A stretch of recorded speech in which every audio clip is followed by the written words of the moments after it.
Welcome to Garden Delights. I'm Susan Howington, Family Consumer Science Agent with the Henry County Cooperative Extension, partnership with the University of Georgia.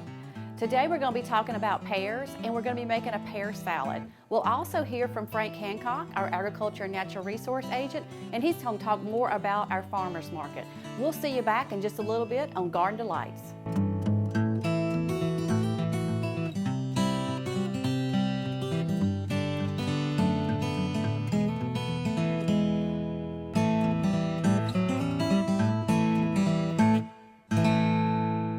Welcome back to Garden Delights. Today we're talking about pears, and we're going to be making a pear salad later on. But let's talk about pears and the nutrition parts of the pear and how good it is for us to put as one of our fruits we need to look at. And I always say, you know, pick a fruit that's in season because they're going to be cheaper. And so pears are going to be right now one of the things you might want to put on your list at the grocery to pick out to buy next time you're at the grocery store. They are a wonderful source of vitamin C, but they also are a wonderful source of fiber. And when I say that, when you're going to eat that pear, make sure that to get that fiber, eat the skin too. Some people don't like the skin, but if you can eat the skin off that pear, that's even better. It is going to be saturated and fat-free, and it's also going to be sodium and cholesterol-free. Now, a medium-sized pear, you're going to get about 100 calories from it. But remember, you're not going to have any cholesterol, any fat-free as far as that goes. It's also going to be very high in fiber, which we really need in our body. It also has that packed with vitamin C, which we all need. And it also has just a little bit of iron in it too. So it's a wonderful fruit to put into your diet. Now, when you're selecting pears, you want to make sure the pears are very, very firm. And you don't want to see any bruises when you're picking them out. Different pears are going to be shaped differently, and there's different varieties out there of pears too. So when you're looking at them, make sure. And so also when you're canning too, there's different types of pears that you might want to use for your canning part too. So those are things you might want to think about. But selecting, you want to make sure you don't see any bruises, any decay. You want to make sure that you see it smooth, good shape. Also, when you're selecting too, when you're buying them at the grocery store, a lot of times you may want to buy them a little bit where they're not so ripe, because you can get them to that stage once you bring them home. One thing you can do as far as selection goes is when you're looking at the pear, if you push down right around where the stem is, that'll tell you too if the pear is getting to that ripe stage. Now, storing that pear, once you have picked it even at your home or at the grocery store, you do want to make sure that you are looking for the same things that I mentioned about as far as the ripeness and also the bruises. Because if you see some bruises on there, to prolong that pear, you want to put it in your refrigerator. A pear usually will stay about a week in the refrigerator, and hopefully in that week time, you know what you want to do with those pears. And when you're storing those pears, if they're a little bit not on the ripe side, you can leave them out for a couple of days on your counter, and then eventually put them in your refrigerator if they're becoming ripe, to kind of stop the ripeness until you decide what you want to do with them, whether it's a pear salad or you're going to cook them or whatever you're going to do with them. But we also know that you can put pears and other types of fruits in like a brown bag, and you can look at it every day, and this one can speed up the ripeness if you're trying to get them a little bit riper faster for whatever you're going to use them for. So we do know that also works, but we do ask you, if you're going to do it in a brown paper bag, to also look at them every day to see the progressive of how ripe they're going to get. So you want to make sure you can put them where they need to be, either at the counter or your refrigerator, very fast.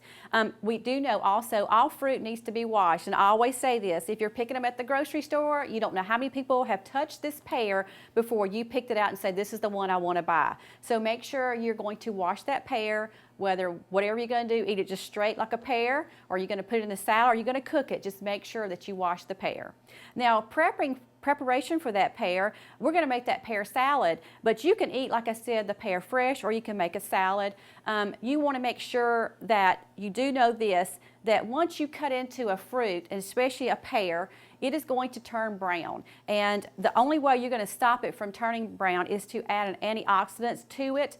And you can add like a lemon juice, a 1 part lemon juice to 3 parts water. You can dip that pear into that as you're progressing to cut it.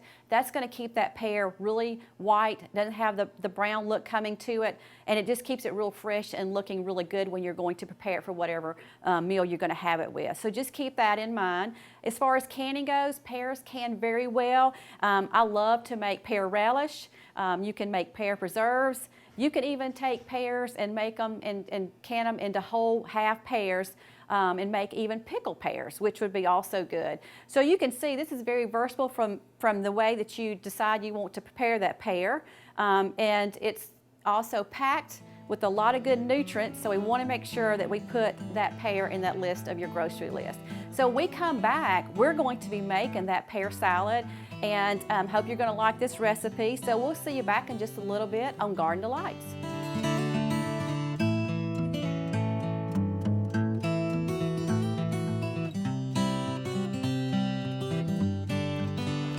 Okay, today we're visiting the Henry County Farmers Market. Henry County Farmers Market is sponsored by the University of Georgia Extension, and it is a locally grown market, so that the produce in here is grown within a 50-mile radius of this area. We insist that it all be grown by the person that's selling it. There's rules that govern this market.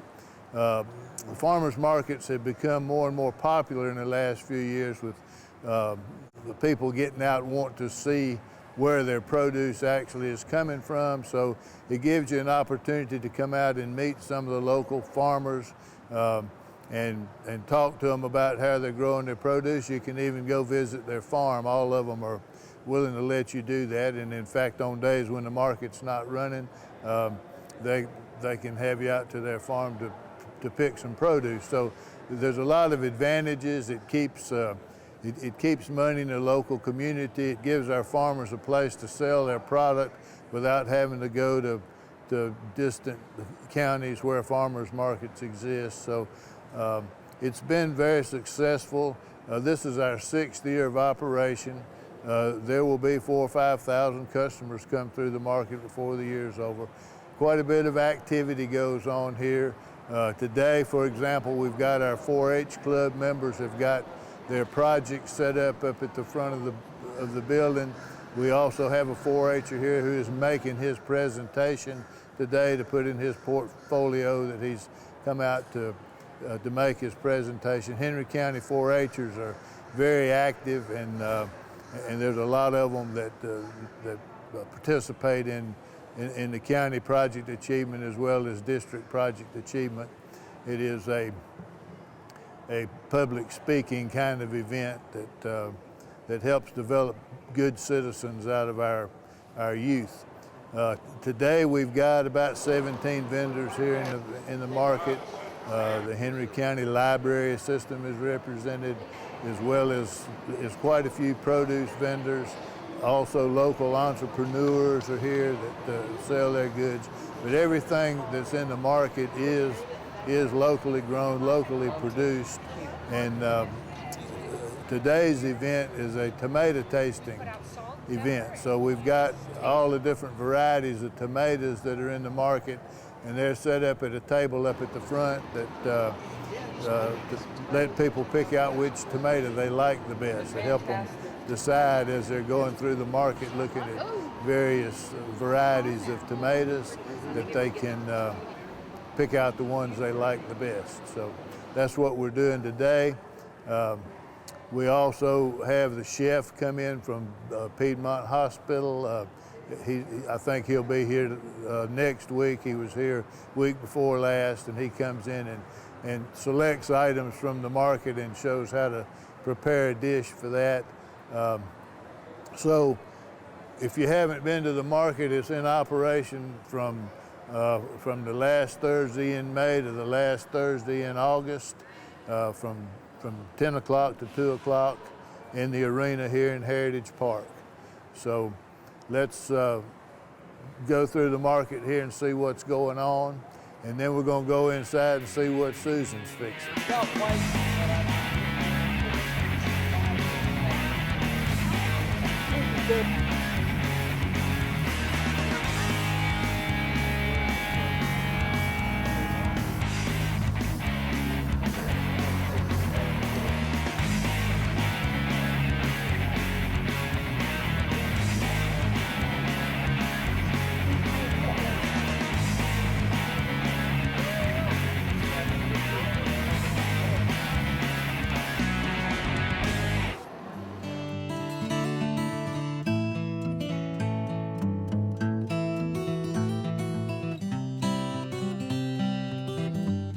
We're going to be making pear salad today, and it's really simple as far as what we're going to put into it. It's going to be very tasty, but if you're trying to make something cool for the season, pick pears because they are in season. Hopefully this is something your family will like, and it's very simple to make. The first thing on the recipe, I'm kind of going to go through the recipe just so you'll know what the pear salad is made out of. You have 2 tablespoons of honey, that's what I have here. You also have 2 tablespoons of cider, and I'm going to end up putting the cider with the honey. And the reason why I want to do this is I'm going to mix it together, whisk it together, and this is what I'm going to use to put on the pears as I cut them up, is because I don't want my pears to turn. I want them to keep beautiful and white as far as the skin look, and I don't want them to turn dark. And so that's going to be my antioxidant that I talked about earlier about using some kind of acid like lemon juice. Well, mine today is going to be the vinegar. So what I'm going to do right now for the first part of the recipe, just kind of put the vinegar with the honey, and I'm going to whisk this together, and I'm going to mix this honey, and I love honey. If I can use it over anything else to make something sweeter to add to it, that's what I'm going to use is honey. My dad raises bees, and so any chance I can get to go see him and get some honey, I'm going to do it. In different parts of the states that we go in, we have different types of honey. So as you're picking out your honey, you may have dark honey, you may have lighter honey, it doesn't matter. To me, they all taste differently. So if you have one that you like over another, please use that honey if you want to. So as you can see, I've kind of mixed this in together. It's made the honey a little bit looser and a little bit more like a liquid. So this is going to be what I'm going to use to toss my pears in there. So what I'm going to do now is I'm going to go ahead and dump this into a larger bowl, because my goal is, as I continue to cut up my pears, I'm going to toss them in the vinegar and the honey. So I'm going to go ahead and put as much as I can get out of here, because I want every bit of this to be able to toss my pears with. I think that's really good. So I'm going to set this aside. And so I'm going to go ahead and start chopping up my pears. Now for the recipe, it's going to tell you about 2 to 3 pears, and you want about a medium size. So what I want to do, I do want to leave the skin on, because like I talked about earlier, I want this product to be as much of a fiber diet pear as far as this goes. So what I'm going to do is I'm just going to take the pear, and you know all fruit has a seed to it. So to make it easier, I'm just going to come down. I'm going to kind of work myself around the where I know the seeds are, and I'm just going to keep pushing it out until I can get all I can off this pear here. And I got a little bit, but I think it's good, so I'm just going to put this aside. You can see the seeds, and what I'm going to do is just flip these over real quick, and I'm going to cut each pear, little quarters that I've made. I'm going to make them into dice-sized pears, because I want them to be where people can eat the pear salad easily. So as I cut the pears up, I'm going to continue to toss them in that honey and the cider vinegar. So I'm just going to chop them up. This is going to make about enough serving for about 6 people. So if you want to serve more people with your pear salad, please do. You might want to double your recipe. So just think about how many people you want to serve. You want to try to make sure your pears have a little bit of firmness to it when you're going to eat it, because you want to make sure they're right when you're going to serve this pear salad. So I am going to scoop these up and go ahead and toss those in the honey and the vinegar. And I'm going to toss each time I get done with each pear, because I want them to look really pretty when we make the salad. So I'm just going to toss it a little bit just to make sure I get a little bit of the vinegar and honey on it. And that's going to keep that pear looking like it needs to look. And I'm going to go, and by the way, I have already washed these pears. So if you're wondering if I've washed them, I have. And like I say, it's very important that we wash our fruit, because you don't know who has their hand on it. Now I remember growing up, I had a family down the street from us that had a pear tree. We didn't have one, but I remember them having one. And I couldn't wait to go pick pears off their trees, because they were not really crazy about pears. So I really look forward to picking the pears, and they were a different variety than what I have today. They were a very green pear, very firm, almost like you were eating an apple. But they were very, very tasty. So I'm going to continue to chop on this pear. I'll chop this one just a little bit on this side right here because I want them to be bite-sized so when we eat it, we don't have a piece of pear too big to put in our mouth. So this, you can see, I guess the most time-consuming of the recipe will be your pears and your, go ahead and dump this part in, is your celery, because we're going to add celery to it too. And the next step I'm going to do is the celery, and it takes 4 stalks of celery. Now I want you to notice that this recipe does not have mayonnaise in it. And a lot of times when people are making pear salads or salads, they think they have to put some kind of mayonnaise or sour cream or something like that. So just remember, this does not have this. So this keeps this salad very low calorie because we're not adding anything like that to it. Almost finished with this one. So I'm going to take this one. I'm going to go ahead and toss this one a little bit because I want to keep it looking really good. So I have that mixed up. I have one more pear to go. And cut the ends off of them. And if you don't like the peeling to the pears, please, peel them like you would like to. That's fine. But I am going to leave the peeling on. It does add a little character to the salad too. It doesn't just gives a little bit of different color to the salad, so that's good. And also, I'm just kind of cutting it off the sides. So what you could do, if you wanted to, you could come back, take the pear part, and just chow down as far as eating the rest of it off the little pieces around where the seeds are. But I do want to make sure that I don't get any seeds in the salad. And these pears are chopping up very nicely, so I hope they're going to taste as good as they're chopping as far as their texture.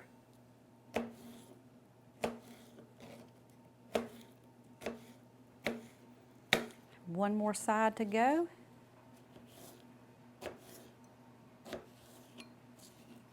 And then we're going to chop up the celery, and like I said, it's 4 stalks of celery. So I'm going to go ahead and add this. And the pears right here are still looking really good. I think I just dropped a little bit of them. So we want to get as much.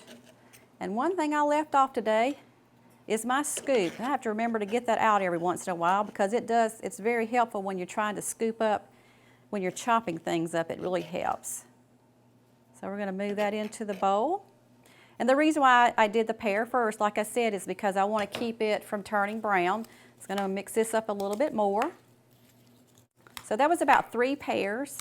And if you had really large pears and you had the variety you like, then it may be that you only need to use 2 pears, but the recipe is going to say 2 to 3 pears. So as you can see, that's 3 pears right there, and you can see about how many that's going to be chopped up. So now we're going to take 4 stalks of celery. And if you're not a celery person, then maybe you want to knock it down to 2 pieces of stalks of celery. But I'm going to take the stalks and I'm going to half each one of them, because it's going to tell you on the recipe to do something like a bite size. So I'm going to take them and just kind of go down the center. Try to get them more of a bite side, and I'm just going to chop these up. And I love celery, and I think I even like it more when I cut into it and have that smell. It's just a really good smell. And celery to me too is the same thing. You can tell when it's in season. It's just so tender. It smells really good. It also chops good. So this is going to really add a lot of flavor to the salad also. So I am almost done. And I think I'm just going to take the whole cutting board this time, hopefully, and knock all the celery inside that bowl instead of have to scoop it up. I'm trying to get toward the end here. All right, so we have bite-sized celery, and this is 4 stalks. I need to turn it the other way so I will not push it out where my handle is. See if I can move it up. I'm going to put this in, and it's already looking good because you have the pears, which has a little bit of their peeling to it, And also you have the celery, which is giving a little color to the salad too. So as you can see, I'm just going to kind of mix it around because I want to make sure that vinegar and the honey also get mixed into that pear, because I really want to make sure it's incorporated all through the ingredients as far as that goes. Now, the next things that it asks you to do for the recipe is you're going to have to put some pecans in it. It's a half a cup. This is a half a cup. But if you don't like pecans and you like cashews better, you could use a half a cup of cashews. So either way, whatever your nut, and if you like sunflower seeds, you could even do it with sunflower seeds too. So that would be something you might want to think about as far as the different types of nuts out that you really like, that you might like to use. We're also going to put a little bit of cheese in it. Now the recipe is going to ask for about 6 ounces of cheese, but we're going to hold back just a little bit because once I put this salad on the butterhead lettuce, I want a little bit just to sprinkle on top just to give a little color. So I'm going to go ahead and put the cheese in there. I'm going to hold back maybe about 1/4 cup of the cheese because I want it enough to sprinkle on. So I'm going to save that over here so I don't forget, and you're going to mix the cheese in with the salad. And to me, I am making a wonderful mess today. So you're just going to kind of mix this in together, and you can see as I keep mixing, you don't see as much of the honey or the vinegar. So I'm just going to kind of get this incorporated in with the rest of this. And like I said, there's no mayonnaise to this salad. So just remember, it's going to be, and also this cheese that I'm using is a reduced fat cheese. If you want to go all the way out with it, you could use a fat-free cheese and it still would turn out just great on the salad. So doesn't this look great? Great color. It's going to be crunchy and it's going to be healthy, and you're going to get a lot of great vitamin C, great fiber from that pears. I hope you're going to like the pear salad. We'll see you back in just a little bit on Garden Delights.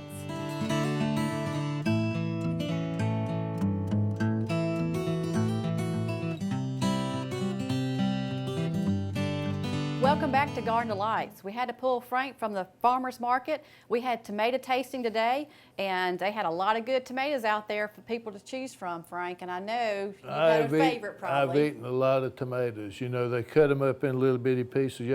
You have to sample a lot to get all the tomatoes you want, but that was going really good. We had a lot of people out there trying to pick out their favorite tasting tomato.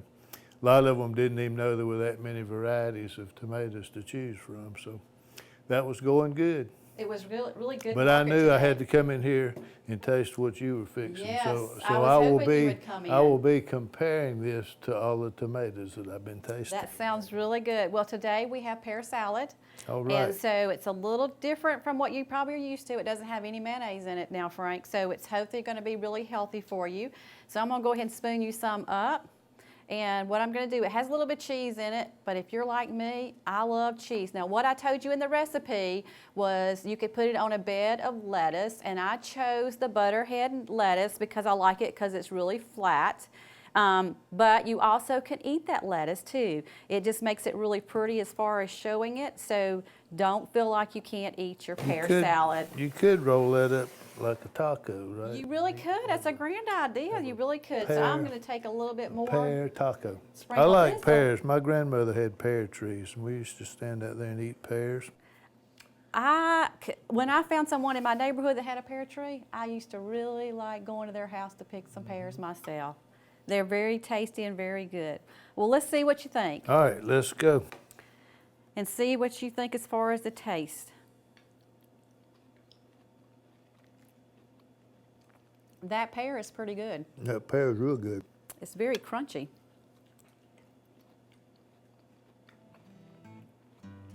I put a little pecans in it too. Yep, that's good. And I know you like nuts. A little bit of celery. So hopefully you'll like that too.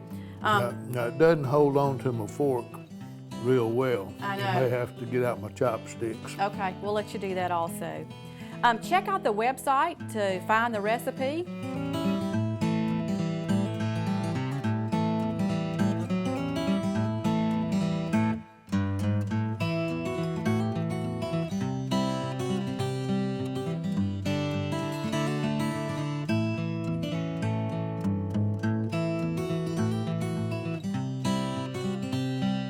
And you can see it's very tasty from what we're looking at and tasting. So I hope you're going to like the recipe. We'll see you back next time on Garden Delights.